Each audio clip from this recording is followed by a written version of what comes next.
saya berharap Pak Kapolri hadir atau ada yang mewakili. Kenapa saya berharap supaya Pak Kapolri hadir atau ada yang mewakili? Kami ingin tahu, jawaban dari tergugat, artinya pihak kepolisian, pihak Kapolri. Jadi silakan dijawab apa yang sudah kami tuangkan di dalam gugatan kami. Masih biasa ya, artinya gugatan, mereka jawaban. Nah, agendanya sih masih jauh sih, cuma saya kemarin sudah menyampaikan ya, ketika majelis hakim minta mundur 2 minggu, saya nggak setuju. Dan ternyata alasan saya diterima oleh majelis hakim. Karena azas peradilan itu sederhana, cepat, dan ringan biaya. Itu satu. Yang kedua juga, putusan pengadilan ini itu ditunggu-tunggu oleh 8 terpidana.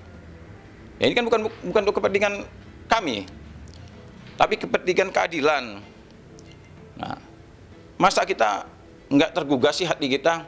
Itu coba siapa itu, Aldi kalau nggak salah, sampai memberikan kesaksian sampai nangis-nangis begitu. Kita semua nangis semua ini. Dengar itu pengacara-pengacara yang hadir nangis semua. Bagaimana orang polos sampai dapat perlakuan seperti itu. Nah, ini demi menyelamatkan ya. Jangan sampai nanti kita menyaksikan lagi seperti ini, Makanya saya melakukan gugatan ini tujuannya cuma satu, agar kebenaran itu terungkap. Nah, jangan ini ya menganggap sepele lah hal seperti ini. Ini menyangkut masa depan orang. Karena pembelaan itu sifatnya objektif dan subjektif ya. Nah, pembelaan formal mungkin dilakukan oleh pengacara, tapi pembelaan informal itu bisa dilakukan oleh siapapun juga. Oleh para legal bisa. Langkahnya sebenarnya produktif semuanya nih. Lapor-melapor itu produktif. Tujuannya apa? Membuat semakin terang persoalan di masa lalu. Gitu. Jadi itu jadinya. Jadi nggak apa-apa. Saya sih berharap ya, silakan pihak penyidik melakukan penyelidikan. Ya. Tetapi harapan saya, lakukanlah penyelidikan itu secara objektif, transparan, profesional, adil, dan tidak memihak. Agar apa? Agar hasilnya juga tidak salah. Nah, saya setuju Mabes Polri melakukan penyelidikan. Justru saya mendorong agar pihak kepolisian lakukanlah penyelidikan, ya, mulai dari nol. Nah, cuma lakukanlah dengan jujur, ya, transparan, ya, objektif, adil, profesional, tidak memihak. Nah, itu agar apa? Agar perkaranya menjadi terang. Saya bersyukur, alhamdulillah. Belum tentu hukumnya yang salah, bisa jadi keterangan-keterangan yang salah. Enggak, kesaksian 8 malah. Kesaksian 8 terpidana ini kan bukan memberikan kesaksian, bukan pembunuhan, bukan. Jadi mereka ini memberikan kesaksian bahwa mereka bukan pelakunya. Bukan berarti peristiwanya, bukan. Jadi kalau peristiwanya ini masih simpang siur, apakah ini kecelakaan ataukah ini pembunuhan. Tapi keterangan 8 terpidana itu bisa menunjukkan bahwa mereka bukan pelakunya, artinya 8 terpidana ini. Jadi isi keterangan dari para terpidana ini membuktikan bahwa mereka bukan pelakunya. Plus juga saksi-saksi yang muncul sekarang ini itu membuktikan bahwa 8 terpidana itu bukan pelakunya. Tapi bukan peristiwanya ya. Peristiwanya mereka keterangan mereka itu tidak membuktikan peristiwanya. Apakah ini kecelakaan, apakah ini pembunuhan, bukan itu. Tapi sekali lagi secara tegas kesaksian orang-orang yang baru sekarang ini muncul, termasuk Dede dan Liga Akbar dan lain sebagainya itu, termasuk 8 terpidana, itu membuktikan bahwa 8 terpidana bukanlah pelakunya. Kalau saya hanya menanggapi bahwa sepengetahuan saya ini kejadian sebetulnya simple, sudah tuntas dulu, tapi kemudian jadi rame karena ada di media yang menyampaikan, dimulai dari film itu ya, kemudian ada kesaksian yang dicabut dan sebagainya itu. Dan sekarang mari kita cari mana yang sebenarnya yang terjadi menurut prosedur hukum yang ada di Indonesia, bukan menurut selera daripada orang-orang yang bisa ngomong gitu.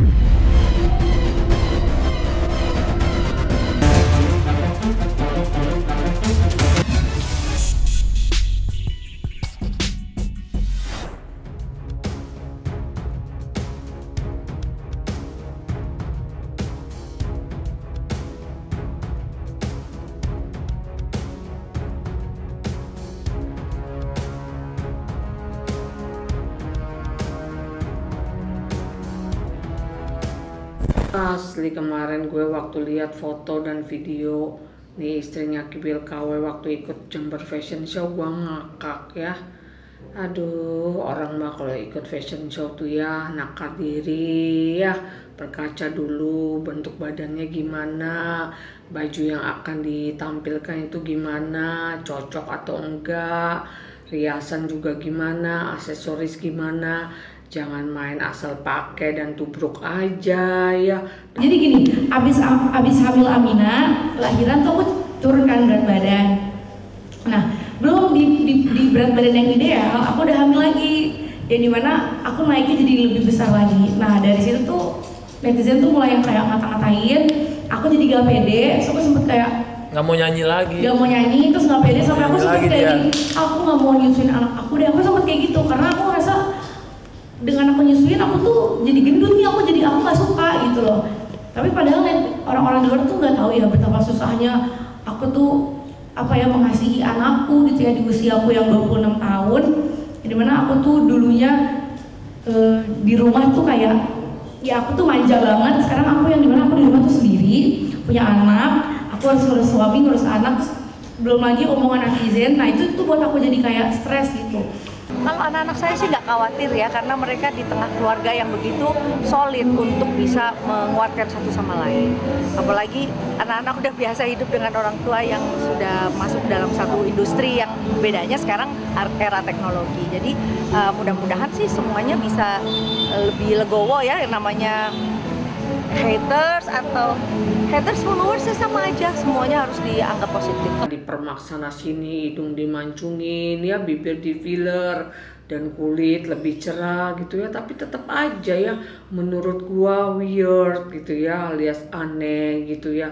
Ini nih konsep bajunya gimana gitu ya, rame amir kayak pasar ya, terus itu aksesoris ya, kalung rantai segede sepanjang gaban dipakai ya, belum lagi riasan umbul-umbul di atas kepala. Ini desainernya ini siapa sih gitu yang bikin konsep bajunya nih, istrinya Kiwil KW ini siapa sih? Terus kok ya gue bingung ya, istrinya nih Kiwil KW kok ya mau aja gitu ya didandanin kayak gitu ya, pakai baju dengan warna gelap, terus ditambah pakai sarung tangan ya, terus juga aksesoris rame banget, ditambah umbul-umbul di kepala ya, dan dengan pedenya gitu lenggak-lenggok gitu.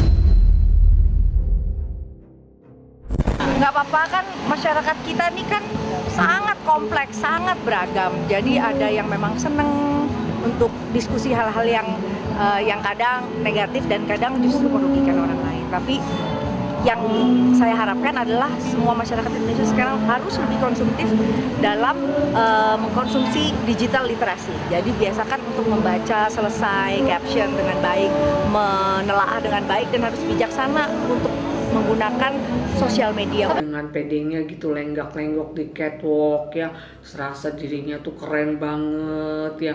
Memang sih ya muka dia ini beda banget gitu ya, waktu zaman dia kecil, waktu masih tinggal di ruko ya, ditemani tikus dan kecoa sambil makan mie gitu ya, tidur ada tikus ya.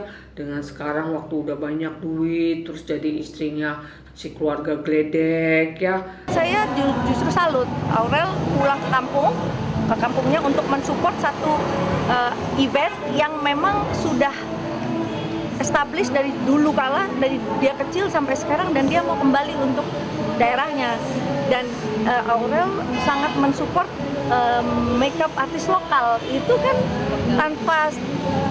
tanpa disadari itu mendukung kearifan lokal, justru harus didukung. Kadang ya itulah plus minusnya. Jadi harus memberikan hati dan ruang juga untuk kesempatan putra-putra daerah untuk maju. Keluarga cemara, tapi ibunya doyan selingkuh. Jangan ya dek ya. Tinggalnya di ruko-ruko, sekarang sombong bisa beli tas kroko. Jangan ya dek ya. Doyannya nyindir, tapi marah saat disindir. Jangan ya dek ya. Tunangan, nikahan, lahiran gak dihadiri mertua. Aduh sedihnya. Jangan ya Dek ya. Nggak apa-apa ya, makanya actionnya adalah bagaimana mengajak para netizen Indonesia untuk lebih bijaksana dalam mengkonsumsi sosial media, apalagi kita harus memberikan penguatan dalam hal literasi. Ini kan jangan sampai kita mengalami penurunan dalam hal ini. Kita harus terus positif supaya masyarakatnya juga tergerak untuk positif. Kalau kita marah akan hal-hal yang negatif, nanti jadinya nggak selesai-selesai gitu, keruh terus. Tapi kita menilai bahwa ini adalah dorongan supaya masyarakat Indonesia bisa lebih terbuka, menilai, boleh pakai sudut pandang negatifnya, oh ini terlalu kurang ini kurang itu. Tapi dari segi positifnya harus juga dibantu dengan sosialisasi kayak begini gitu loh, bahwa kita harus membantu makeup artis lokal misalkan. Kalau masalah nggak cocok ya namanya juga baru sekali makeupnya gitu. Nanti dari kekurangan itu orang akan belajar. Saya juga banyak kok menerima DM terkait anak-anak, tapi saya selalu bilang terima kasih atensinya buat anak-anak saya gitu. Artinya audiens juga akan merasa senang kita memberikan atensi gitu. Lewat DM gitu ya, kasihan gitu kan, kadang udah request dan lama. Jadi saya bilang terima kasih atensinya buat anak-anak. Nanti saya sampaikan selalu gitu. Dan itu jadi bahan anak-anak diskusi.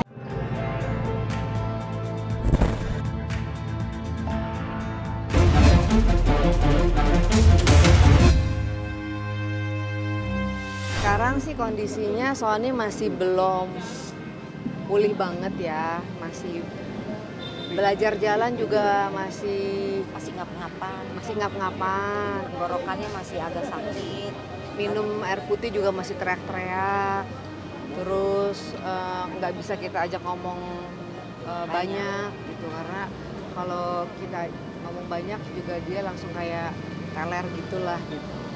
Sholat juga masih di tempat tidur gitu, terus sholatnya juga masih di jama-jama, nggak bisa setiap saat ya sholat gitu.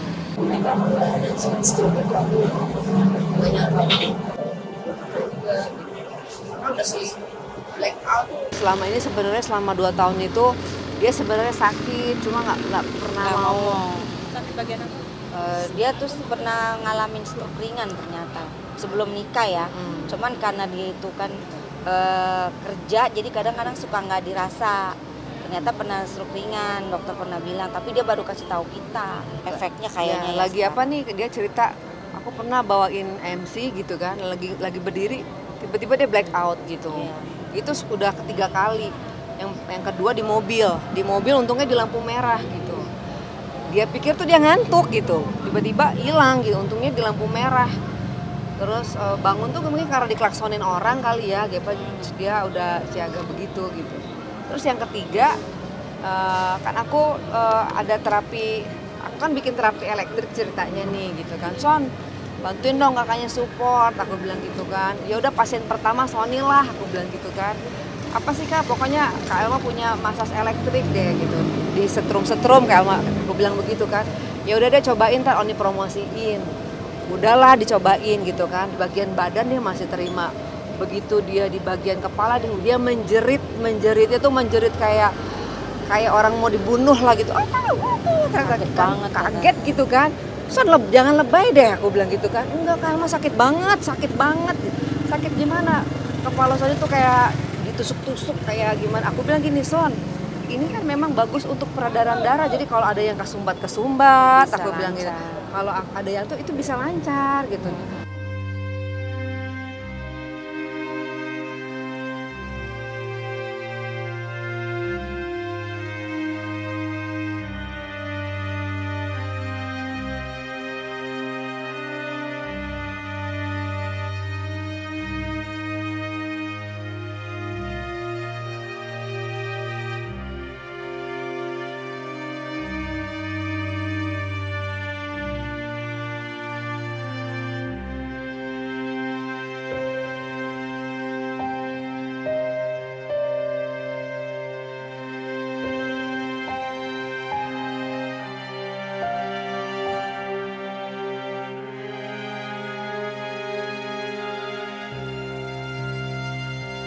Dokter sih belum nyaranin pulang, makanya kita tanya kapan pulang, dokter belum nyuruh. kapan tanda-tanda pulang. Jadi selagi Sony masih banyak keluhannya belum diperbolehkan.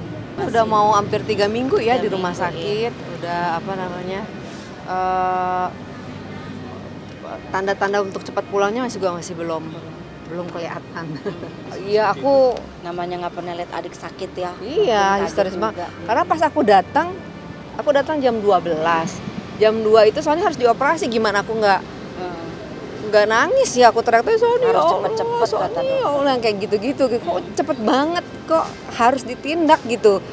Kan Alma baru nengokin gitu ya, berkecamuk lah gitu sedihnya gitu.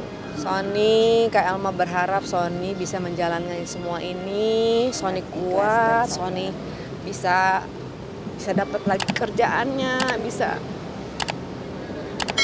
Allah angkat semua derajat Sony. Dia gantikan semua apa yang hilang menjadi kebahagiaan buat Sony ya. Kamu nggak usah takut, banyak orang yang sayang sama Sony ya.